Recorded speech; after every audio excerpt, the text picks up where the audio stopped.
जय जय जय जय प्रभुपाद।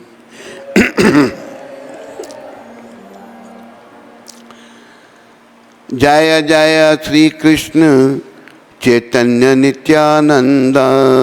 जय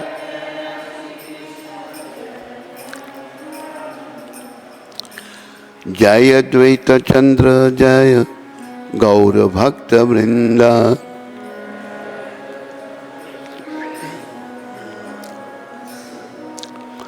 कृपा करी सबे मेली करह करुणा। कृपा करी अधम पतिता जन ना करी हा घृणा।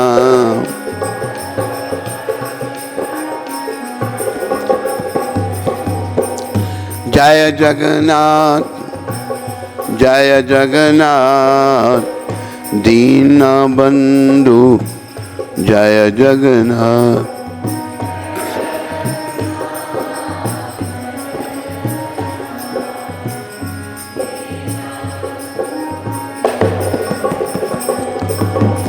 जय जगन्नाथ जय जगन्नाथ भक्त वत्सल जय जगन्नाथ।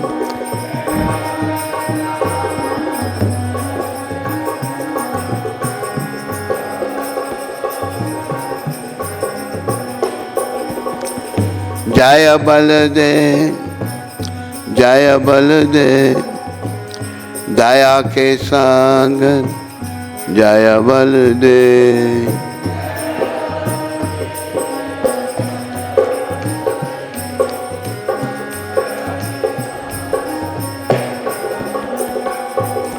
जय सुभद्रा जय सुभद्रा करुणामयी जय सुभद्रा।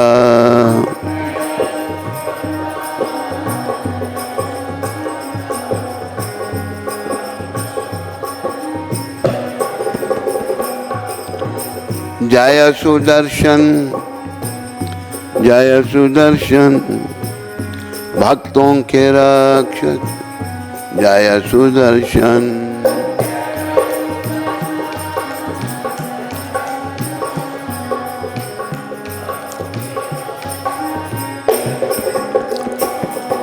बोलो भक्त वत्सल जगन्नाथ भगवान की। बोलो दया के सागर बलदेव भगवान की। बोलो करुणामयी सुभद्रा माता की।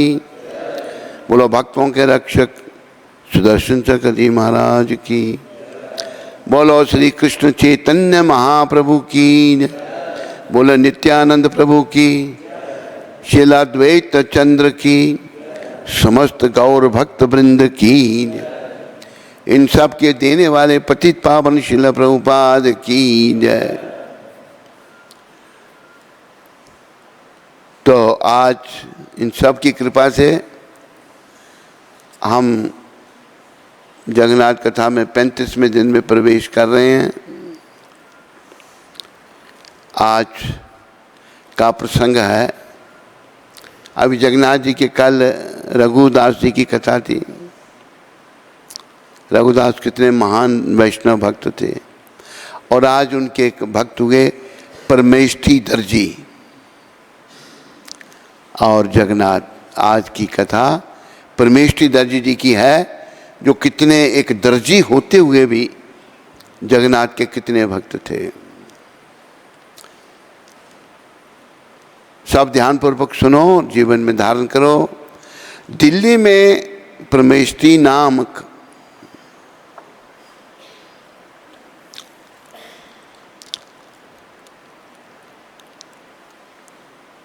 अत्यंत क्रूप परमेष्ठी नामक एक दर्जी था। वह अत्यंत क्रूप था। यहाँ भी बड़ी शिक्षा लेनी है हमने। परमेष्ठी की शक्ल अच्छी नहीं थी, क्रूप था वो, स्वरूप अच्छा नहीं था उसका। उसकी पीठ पर एक कुबड़ था, कुबड़ निकला हुआ था पीठ पर। उसने एक संस्कारवान भक्त परिवार में जन्म लिया था और उसका जो भक्त था बड़ा अच्छा था, परिवार बड़ा अच्छा था एवं समस्त सद्गुणों से संपन्न था।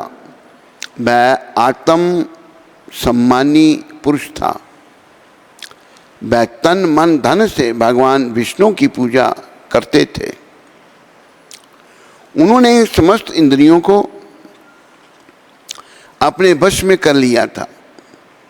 वह ईमानदार, सत्यनिष्ठ एवं परिश्रमी तथा वह ईर्ष्या, क्रोध, मोह एवं अहंकार आदि दोषों से मुक्त थे। देखो, एक दर्जी सारे दोषों से मुक्त है। यहाँ एक शिक्षा तो ये लेनी है, ये नहीं कि भगवान को भजने के लिए सुंदर शरीर ही चाहिए। नो, जैसा भी शरीर हो, शरीर तो हम है ही नहीं। भगवान को भजने के लिए हमें आत्मा हमारी अच्छी होनी चाहिए, आत्मा शरीर में स्वस्थ होनी चाहिए, भक्त आत्मा होनी चाहिए। परमेश्वरी देखो कुरूप जैसा वर्णन आ रहा है, लेकिन वो सारे दोषों से मुक्त था। वो तो बड़ी महान आत्मा थे। शरीर चाहे जैसा भी उनका हो, ईर्ष्या, क्रोध, मोह एवं अहंकार आदि दोषों से मुक्त थे वो। ना कोई ईर्ष्या, ना क्रोध, मोह भी किसी चीज से नहीं, और अहंकार भी नहीं था उनको। वह संसारिक मोह माया से उदासीन थे एवं सदैव परम आनंदित रहते थे। वह भौतिक संसार के क्षण भंगुर प्रकृति से पूर्ण रूप से परिचित थे। भाई सब संसार नश्वर है, अतः वह सदैव भगवान के पवित्र नाम का जप करते रहते थे, नाम जपते रहते थे भगवान का। उनकी अत्यंत सुंदर, विनम्रा, सुशीला एवं समस्त सद्गुणों गुण संपन्न पत्नी थी। खुद कुरूप हैं, पत्नी सद्गुणों से सुंदर है, सारे गुण उनमें हैं। उनके 3 पुत्र एवं 2 पुत्रियां थीं। 3 पुत्र और 2 पुत्रियां भी। परमेश्वरी दर्जी के काम में अत्यंत निपुण था, बहुत बढ़िया दर्जी का काम करते थे। वह दर्जी के रूप में इतने प्रसिद्ध थे कि दिल्ली के मुस्लिम शासक अपना राजसी वस्त्र सिलवाने के लिए उनके पास भेजते थे। राजा लोग भी अपने वस्त्र उनसे सिलाते थे। एक बार बादशाह ने स्वर्ण तंतु से कड़े हुए एवं हीरक मुक्ताओं से सजे हुए बहुमूल्य वस्त्र सिलाई के लिए परमेष्ठी के पास भेजे। बड़े कीमती कपड़े भेजे। बादशाह ने आग्रह किया कि उस वस्त्र से 2 तकिए बनाए जाएं, कीमती वस्त्र तकिए बनाए जाएं। परमेष्ठी से कहा, वस्त्र अत्यंत सुंदर सिले जाएं तथा उस पर सुंदर पुष्पों की आकृति अंकित की जाए। इसके अलावा वस्त्रों की सिलाई को कोई ना देख पाए। यदि तुम मुझे अपनी कला कौशल से प्रसन्न कर दिया तो मैं तुम्हारी इच्छा अनुसार परिश्रमिक दूंगा। ये बादशाह कह रहा है, मुसलमान बादशाह। जब परमेश्वरी ने उस वस्त्र को देखा, उसने मन ही मन कहा, यह वस्त्र कितना सुंदर है एवं इसकी सुगंध भी अति मधुर है। यह वस्त्र तो भगवान जगन्नाथ के हेतु ही सर्वोपयुक्त है। देखो, भगवान को कुछ भी हमें देना हो ना, ये परमेश्वरी से सीखो। सबसे उपयुक्त व्यक्ति, अच्छी चीज़, तो वो सोचने लगे ये तो बस सर्वोपयुक्त है ये जगन्नाथ जी के लिए। जो तकिए बादशाह बनवाना चाहता है वे तो मात्र भगवान जगन्नाथ के सेवार्थ ही तैयार किए जा सकते हैं। इतने सुंदर वस्त्रों का उपयोग भगवान के अतिरिक्त कोई मनुष्य कैसे कर सकता है। परमेश्वरी जी का भाव है। बादशाह वह वस्त्र परमेश्वरी को उस समय दिए जब रथ यात्रा का समय था। जब भगवान जगन्नाथ रथ पर सवार होते हैं, परमेश्वरी तकिए बनाना प्रारंभ कर दिया। परमेश्वरी तकिए बनाना प्रारंभ कर दिए और जब वे तैयार हो गए तो उनकी अद्वितीय सुंदरता को देखकर वह अत्यंत संतुष्ट हुआ। परमेश्वरी जी संतुष्ट हुए। परमेश्वरी ने अपने नेत्र बंद कर लिए। उसने अपनी कल्पना से भगवान जगन्नाथ की पांडु विजय की अलौकिक लीला में अपना ध्यान केंद्रित कर लिया। उसने अपनी कल्पना में देखा कि जगन्नाथ अत्यंत सुंदर लग रहे थे। बोलो अत्यंत सुंदर जगन्नाथ भगवान की। बोलो महाभागवत परमेश्वरी दर्जी जी महाराज की। भगवान की सुंदर छवि के दर्शन हेतु हजारों भक्त जन उपस्थित थे। भगवान की अलौकिक छवि समस्त भक्तजनों को परमानंद प्रदान कर रही थी। रथ यात्रा के समय ऊंच नीच का कोई भेदभाव नहीं रहता है। इस समय 14 भुवनों के भक्तजन भगवान के चरण कमल में शरण प्राप्त करने आते हैं। भगवान जगन्नाथ को मंदिर से बाहर लाने की प्रक्रिया को पाउंडी या पांडु विजय कहा जाता है। इस प्रक्रिया के अंतर्गत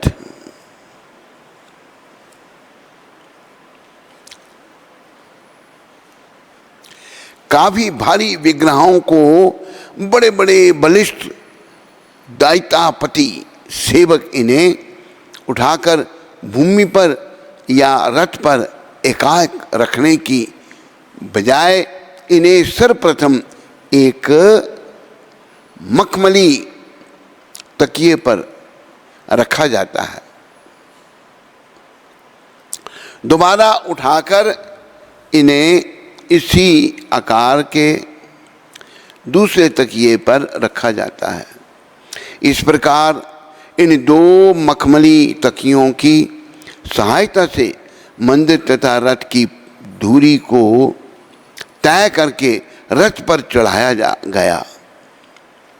परमेश्वरी ने अपनी ध्यान अवस्था में यह सब देखा। देखो ये होते हैं भक्त, रथ यात्रा हो रही है पुरी में, परमेश्वरी जी बैठे हैं दिल्ली में, लेकिन जो वहाँ हो रहा है वो सब उनको दिख रहा है। उन्होंने देखा कि भगवान का तकिया अचानक फट गया। तकिया जिस पर तकिए पर भगवान को रखा था फट गया। वह जानते थे कि भगवान को तुरंत ही तकिए की आवश्यकता है, अतः उन्होंने तुरंत ही बादशाह के लिए निर्मित तकिया इस प्रकार से भगवान को अर्पित कर दिया। दिल्ली में बैठे बैठे, वहाँ नहीं, मानो वे उनकी बगल में ही खड़े हों। भाव में तो वहीं थे, लेकिन थे वो दिल्ली में। जगन्नाथ ने वह तकिया ले लिया एवं सेवक उनको उनके रथ की ओर ले गए। जब परमेष्ठी ध्यान की अवस्था से बाहर निकलकर सामान्य अवस्था में आए तो उन्होंने पाया कि उनके पास 2 के स्थान पर एक ही तकिया था। ध्यान में देखो सोचा और भगवान ने सभी कर लिया। दिल्ली से तकिया उड़कर पहुंच गया जगन्नाथ जी के पास, जगन्नाथपुरी में। उसे तुरंत ही अनुभव हो गया कि एक तकिया भगवान जगन्नाथ द्वारा ग्रहण कर लिया गया था। श्रील परमेष्ठी को यह देखकर सुखद आश्चर्य हुआ। उनके द्वारा निर्मित तकिया भगवान की सेवा में अर्पित हो जाने के कारण स्वयं को अत्यंत सौभाग्यशाली मानने लगे कि भगवान ने स्वीकार किया, मैं बड़ा भाग्यशाली हूँ। उसे अनुभव हो रहा था, उन्हें अनुभव हो रहा था कि भगवान जगन्नाथ उनके प्रति दयालु हो गए हैं। प्रसन्नता के साथ साथ उन्हें भय भी सता रहा था, क्योंकि एक तकिया गायब था एवं इसके लिए बादशाह द्वारा दंडित किया जा सकता है।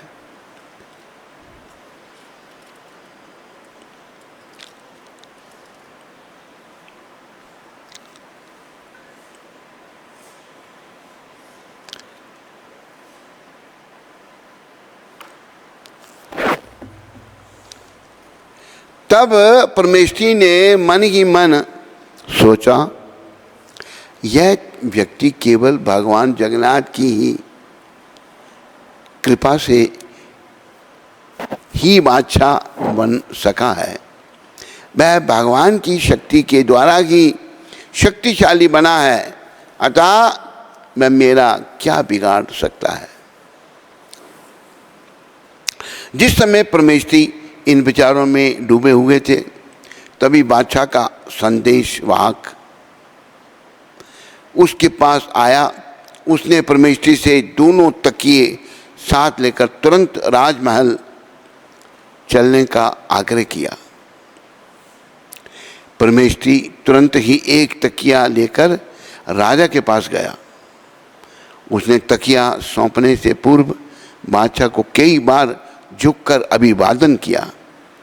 बादशाह क्रोधित हो उठा और बोला, मैंने तो 2 तकिए बनाने की आज्ञा दी थी, दूसरा तकिया कहाँ है? क्या तुमने उसे तैयार नहीं किया है? मुझे सच सच बताओ, दूसरे तकिया का क्या हुआ? परमेष्ठी तुरंत ही बादशाह के पैरों में गिर पड़ा और उसे समझाया कि दूसरा तकिया भगवान जगन्नाथ द्वारा ग्रहण कर लिया गया है। वह गिड़गिड़ाते हुए बोला, मेरे पास एकमात्र यही तकिया है तो है जो कि मैं इसे इस समय आपको सौंप रहा हूँ। कृपया इसे स्वीकार कर लें और इस अपराध के लिए जो दंड आप देना चाहें मुझे स्वीकार है। बादशाह मुस्कुराया, किंतु वह मन ही मन क्रोध के कारण उबल रहा था। उसने परमेष्ठी पर आंखें तरेरी और बोला, क्या तुम पागल हो गए हो? तुम्हारे भगवान जगन्नाथ कहाँ हैं? अभी तक वो क्या समझे, राजा है बादशाह पर क्या समझे भगवान की लीला? कहाँ हैं वे? कितने शक्तिशाली हैं, वे अपने हाथों से क्या कर सकते हैं? उनके लिए यह कैसे संभव है कि वह तुमसे तकिया ले लें? श्री क्षेत्रपुरी से बहुत दूर है, यह कैसे संभव है?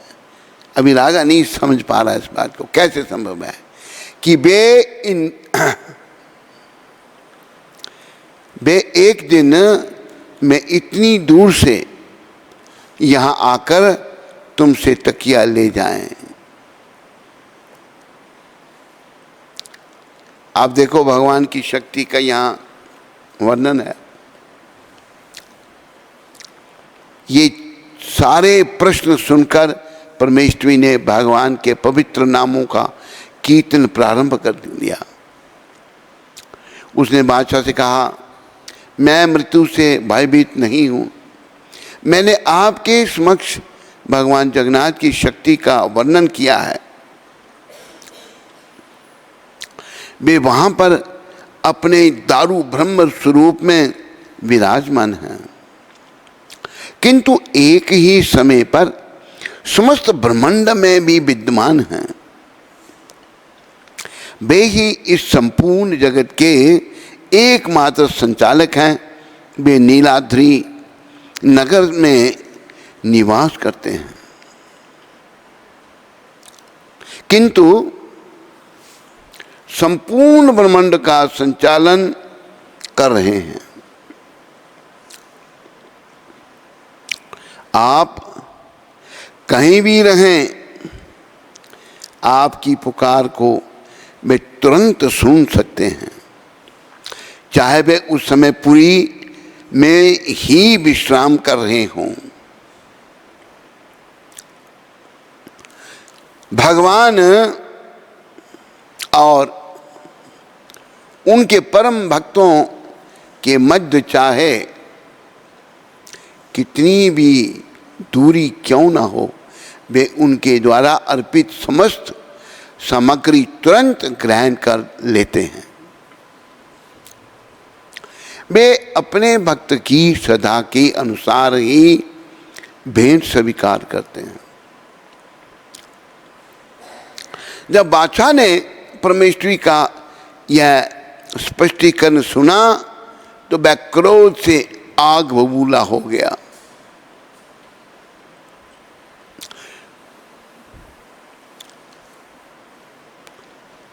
बोला, अरे नीच जाति के दर्जी, अधर्मी मनुष्य, अब मेरी बात सुन।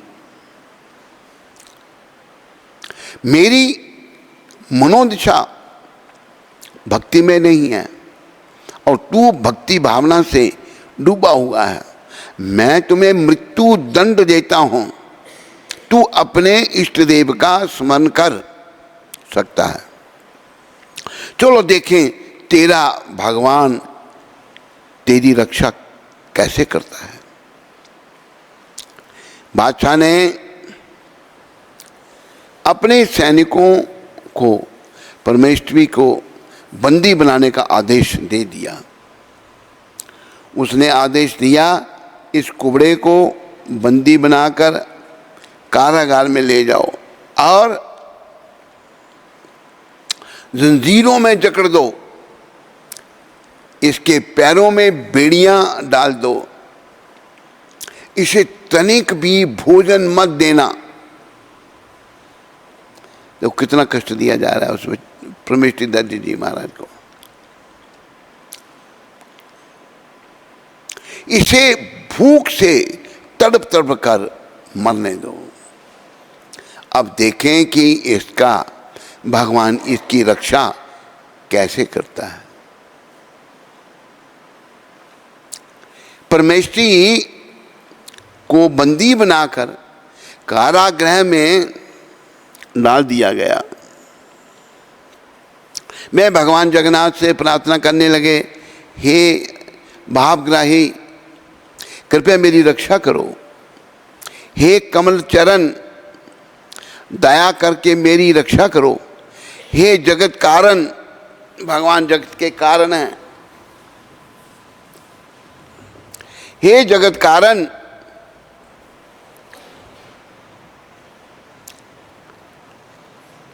कृपया मेरी रक्षा करो। हे भव रक्षक चक्रपाणी, मेरी रक्षा करो। द्रौपदी के शील एवं हस्तिराज गजेंद्र के प्राणों की उस समय रक्षा की थी जब उनके प्राण संकट में थे। हे धनुर्धरधारी राम, हे कृपा सिंधु, हे भक्त वांछा कल्पतरु, हे दीननाथ, हे दीनबंधु, हे नीलाचल, हे जनरंजन नायन, हे घोर विपत नाशन, प्रहलाद उदाहरण, हे हिरण्य हृदय विदारण, हे गिरी गोवर्धन धारी, हे इंद्र गर्भ नाशनहारी भगवान महादेव। एवं ब्रह्मा आपके कमल चरणों का ध्यान करते हैं। आपको महिमा, आपकी महिमा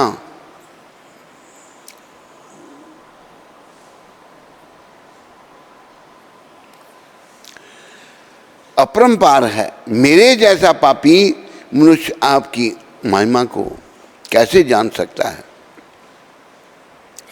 मैं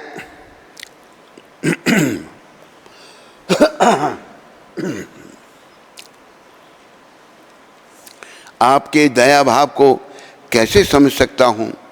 आपको तो योगी भी समझने में असमर्थ हैं। आप इस मुसलमान राजा के दंड से मेरी रक्षा करें। प्रभु, मैं निस्सहाय आपकी शरण में हूँ। दया निदान आप सर्वसमर्थ हैं, अतः मुझे अपनी शरण में ले लीजिए।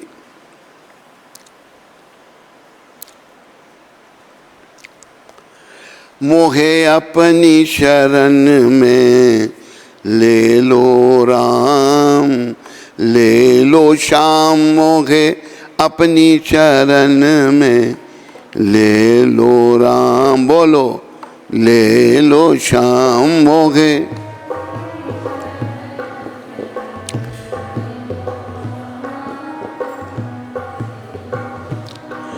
मोहे अपनी शरण में ले लो श्याम, ले लो श्याम मोहे।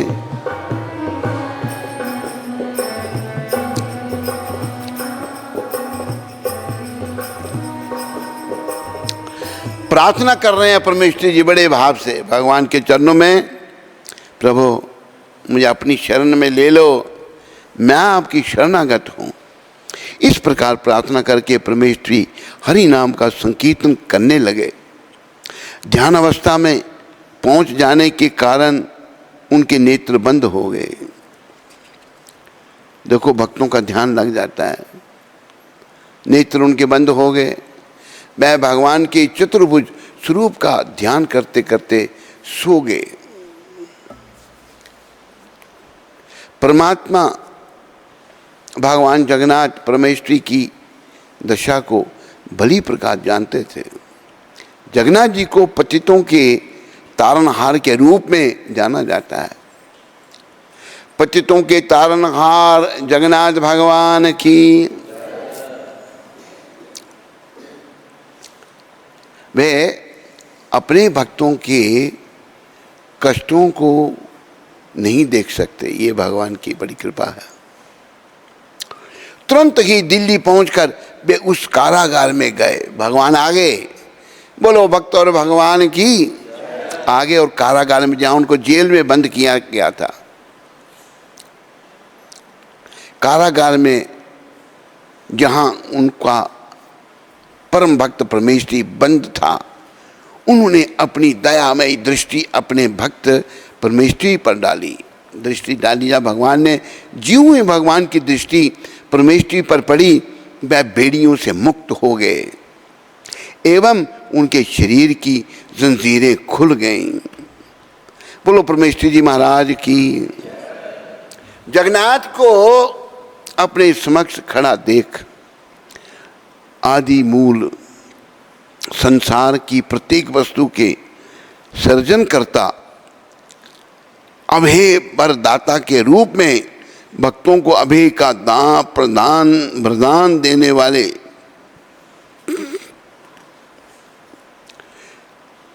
भृत्य कल्पतरु, अपने सेवकों की मनोकामना पूर्ण करने वाले।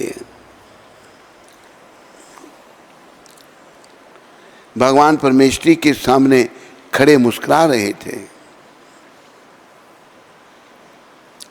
उन्होंने उससे कहा, तुम चिंतित क्यों होते हो? जब तक मैं तुम्हारे साथ हूं, तुम्हें किसी से भी किसी प्रकार का भय नहीं होना चाहिए। जब तक मेरे हाथ में सुदर्शन चक्र है, मेरे भक्त सर्वशक्तिशाली एवं पूर्ण सुरक्षित हैं। तब भगवान ने अपने चरण कमल परमेष्ठी के सिर पर रख दिए। ऐसा करते ही उनका कुबड़ ठीक हो गया, कुबड़ ठीक हो गया परमेष्ठी जी का। परमेष्ठी के ऐसे सौभाग्य को देखकर सभी ईर्ष्या करने लगे, क्योंकि स्वयं देवराज इंद्र भी ऐसा आशीर्वाद नहीं पा सके थे। परमेष्ठी ने अपने सिर पर रखे हुए भगवान के चरण कमलों को पकड़ लिया। इस स्थिति में उन्होंने इतना आनंद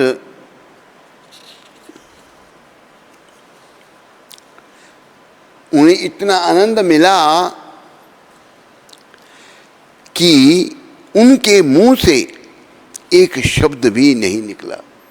इतने आनंदित हो गए परमेश्वर जी महाराज। इस प्रकार उनका तन मन एवं आत्मा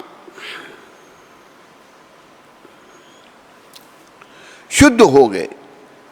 इनके बाद भगवान जगन्नाथ मुस्लिम बादशाह के घर गए। बादशाह गहरी नींद में सो रहा था। भगवान उसके निकट खड़े प्रकट होकर कहा, मूर्ख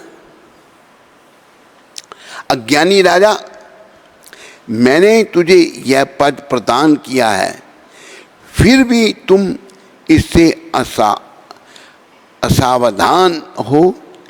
तूने एक साधारण तकिया मुझे समर्पित करने के कारण मेरे भक्त को प्रताड़ित किया है। इस ब्रह्मांड की प्रत्येक वस्तु पर एकमात्र मेरा अधिकार है। यही सच्चाई है। हर चीज पर अधिकार भगवान जगन्नाथ जी का है। उसने तो मेरी अनुकंपा मुझे ही अर्पित की थी। क्या उसने मुझे तुम्हारे पिता की धन दौलत दी थी? अब मैं तुम्हें तुरंत ही उसे कारागार से मुक्त करने की आज्ञा देता हूं। उसके चरणों में गिरकर क्षमा मांगो एवं उनका पूजन करो। यदि तुम ऐसा नहीं करोगे तो मैं तुम्हारे परिवार के साथ साथ संपूर्ण राज्य तहस नहस कर दूंगा।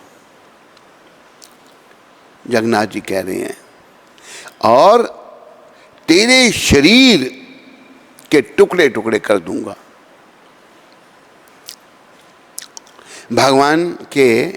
भगवान ने बादशाह के पीठ पर कोड़े मारना प्रारंभ कर दिए। कुछ कोड़े लगाने के पश्चात जगन्नाथ महल में अंतर्ध्यान हो गए।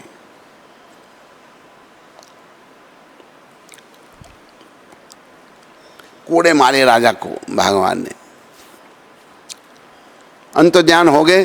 कोड़े से पीटे जाने के पश्चात राजा को अत्यंत पीड़ा हुई और वह रोता चिल्लाता हुआ जग गया। उसने सोचा कि कोई डरावना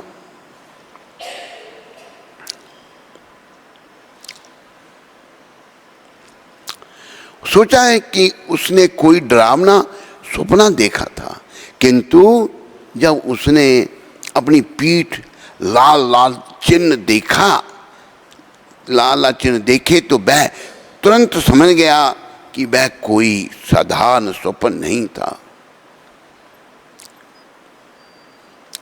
बादशाह ने स्वयं से कहा, ऐसा कौन कर सकता है? वह ईश्वर ही थे, वे मुझे सबक सिखाने के लिए यहाँ आए थे। उन्होंने अपने भक्त के लिए ऐसा किया है। यदि मैं उनकी आज्ञा पालन में विलंब करूंगा तो मैं घोर संकट में पड़ सकता हूं। अगली सुबह अति शीघ्र ही बादशाह कारागार में गया और स्वयं कारागार की कोठरी का ताला खोला। परमेश्वरी को बंधनों से मुक्त कर दिया। मुक्त करके देख उसे बहुत आश्चर्य हुआ। उसने यह भी देखा कि उसका कुबड़ विलुप्त हो गया है और उसका स्वरूप अत्यंत सौंदर्य एवं प्रभाव पूर्ण ही गया था।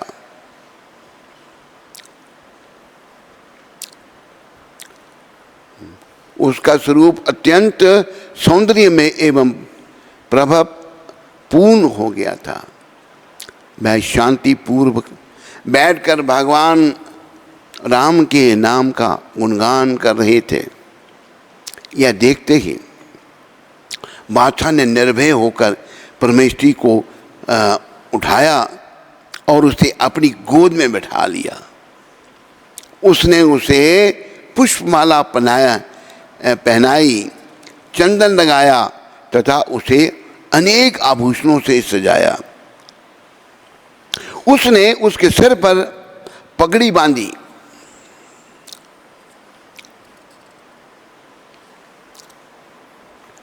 पगड़ी बांधी और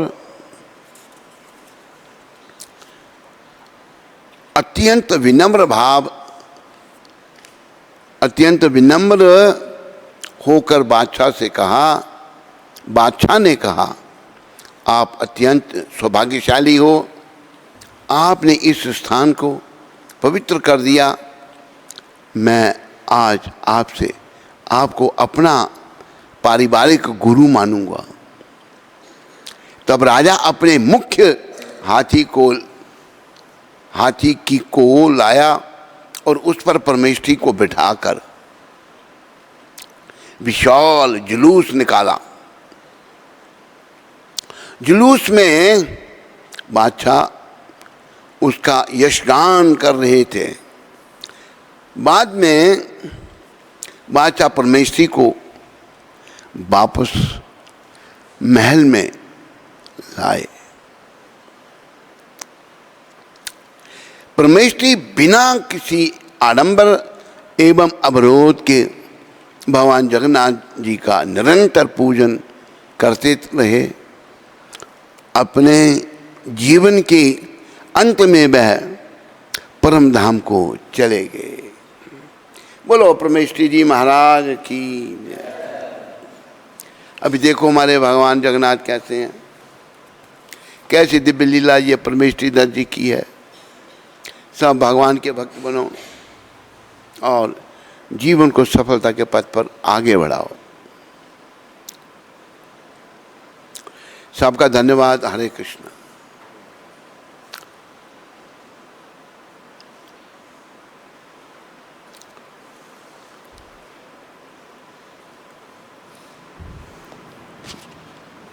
तानिया माता अमृतसर से। हरे कृष्ण गुरु महाराज जी, आपके चरणों में मेरा बार बार दंडवत प्रणाम। महाराज जी, मेरी तो लगभग भक्ति छूटने ही वाली थी, पर आपने अभी तक हाथ पकड़ रखा है और इतनी कृपा की है। गुरुदेव, जब भी आपको प्रभुपाद जी के साथ देखती हूँ तो पता चलता है कि एक शिष्य को कैसा होना चाहिए। आपका प्रभुपाद जी के लिए प्रेम देखकर बहुत आनंद आता है। काश आपको और प्रभुपाद जी को एक साथ देख पाते। आपने कल कहा कि मुझे ज़्यादा जप करना चाहिए। मुझे ज़्यादा जप करना चाहिए ज़्यादा जप, हाँ। और नियमों का पालन करना चाहिए। गुरु महाराज, मैं प्याज लहसुन छोड़ना चाहती हूँ, आप कृपा कीजिए। मेरी शुभकामनाएं तनिया माता तुम्हारे लिए हैं। प्रभुपाद जी के चरणों में प्रार्थना करो, वो कृपा करेंगे।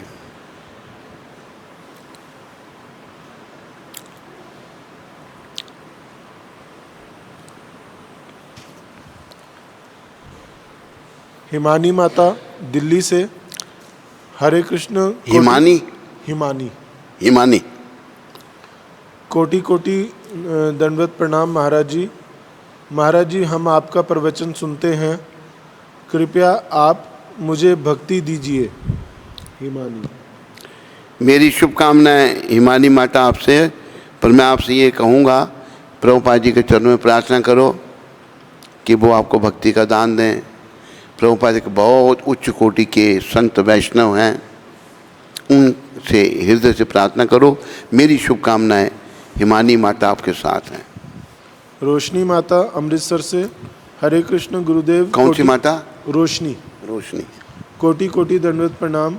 मुझ पतित जीव पर कृपा करें ताकि मैं भक्ति में लग सकूं। गुरुदेव, मेरा आजकल मंदिर जाने का मन नहीं करता और मैं कोई ना कोई बहाना ढूंढती रहती हूँ। कृपया मुझे बताएं मैं क्या करूँ। प्रयास करो अपने माता रोशनी माता है ना, ये माता ऐसा है कि कर्मों के अनुसार हम 3 गुणों के अधीन है, सतोगुण, रजोगुण, तमोगुण। कभी तमोगुण जब प्रधान हो जाता है तो हमारी अरुचि हो जाती है, लेकिन ये सब मन का विषय है। हमने बुद्धि से काम लेकर समझना है कि मेरी कर्मों का ये फल है, लेकिन मैंने प्रयास करना है मंदिर जाने का। प्रयास करो, प्रार्थना करो प्रभुपाद जी से, गौर निताय से, वो कृपा करें आप पर। हरे कृष्ण। मेरी तबीयत ठीक नहीं, आज भी सर दर्द हो रही है मुझे, तो पीछे से ना